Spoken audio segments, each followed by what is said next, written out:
ఒకటి కాదు రెండు కాదు ఏకంగా 40 రోజులు వెయిట్ చేయాల్సిన దుస్థితి. అవును, ఎల్పీజీ సిలిండర్ కోసం గల్లీ నుంచి ఢిల్లీ వరకు ఇదే పరిస్థితి కనిపిస్తోంది.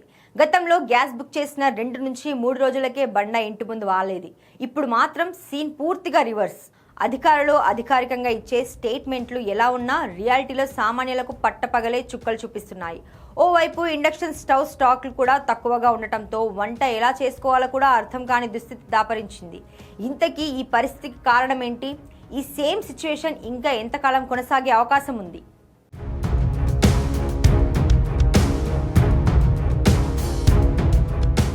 ఈ ప్రస్తుత పరిస్థితికి ప్రధాన కారణం అంతర్జాతీయ పరిస్థితులే. ఇరాన్ వర్సెస్ అమెరికా యుద్ధం మొదలైన తర్వాత హర్ముజ్ జలసంధి మార్గం ప్రభావితమైంది. ఇదే మార్గం ద్వారా భారత్కు భారీగా ఎల్పీజీ సరఫరా అవుతుంది. ఈ మార్గంలో అంతరాయం ఏర్పడటంతో సరఫరా ఆలస్యమవుతోంది. అయితే సరఫరా తగ్గినప్పటికీ డిమాండ్ మాత్రం అలాగే ఉంది. ప్రతి ఇంటికి గ్యాస్ అవసరం తగ్గదు. దీంతో బుకింగ్లు కొనసాగుతున్నా డెలివరీలు ఆలస్యం అవుతున్నాయి. ఇదే గ్యాప్ ఇప్పుడు 2 రోజుల నుంచి 10 రోజులు, కొన్ని ప్రాంతాల్లో 30 నుంచి 40 రోజులకు చేరిన పరిస్థితి. తెలంగాణ, ఆంధ్రప్రదేశ్ విషయానికి వస్తే పరిస్థితి ఒక్కో ప్రాంతంలో ఒక్కోలా ఉంది. కొన్ని చోట్ల బుకింగ్లు సాఫీగా జరుగుతున్నా డెలివరీ టైం మాత్రం స్పష్టంగా పెరిగింది. ముందుగా 2 నుంచి 3 రోజుల్లో వచ్చే సిలిండర్ ఇప్పుడు 7 నుంచి 10 రోజులు పడుతోంది.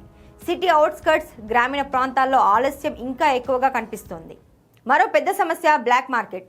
కొంతమంది అదనపు డబ్బులు తీసుకొని గ్యాస్ అందిస్తున్నారనే ఆరోపణలు వినిపిస్తున్నాయి. సాధారణ ధర కంటే రెట్టింపు వరకు చెల్లించాల్సిన పరిస్థితి కొన్ని చోట్ల కనిపిస్తోంది.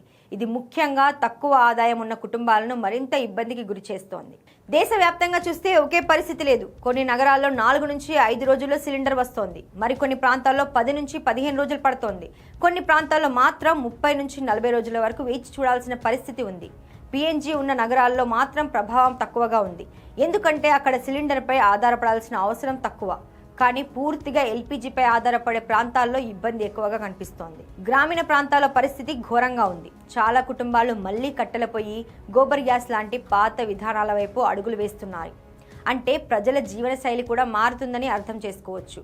ఇక ఈ పరిస్థితి ఇంకా ఎంతకాలం కొనసాగుతుందో చెప్పలేని పరిస్థితి. ఇది పూర్తిగా అంతర్జాతీయ పరిస్థితులపై ఆధారపడి ఉంది. హర్ముజ్ మార్గంలో రవాణా సాధారణ స్థితికి వస్తే సరఫరా కూడా క్రమంగా మెరుగుపడే అవకాశం ఉంది. అలాగే ప్రభుత్వం సరఫరా నిర్వహణను కట్టుదిట్టం చేస్తే ఆలస్యాలు తగ్గవచ్చు. కానీ ప్రస్తుత పరిస్థితుల్లో మునుపటి లాంటి స్థితికి రావడం కష్టంగానే కనిపిస్తోంది. మొత్తంగా చూస్తే గ్యాస్ కొరత కంటే సరఫరా ఆలస్యం పెద్ద సమస్యగా మారింది. అయితే ఇది తాత్కాలిక ఇబ్బందేనా లేదా భవిష్యత్తులో వచ్చే పెద్ద సంక్షోభానికి ముందస్తు సంకేతమా అన్నది తేలాల్సి ఉంది.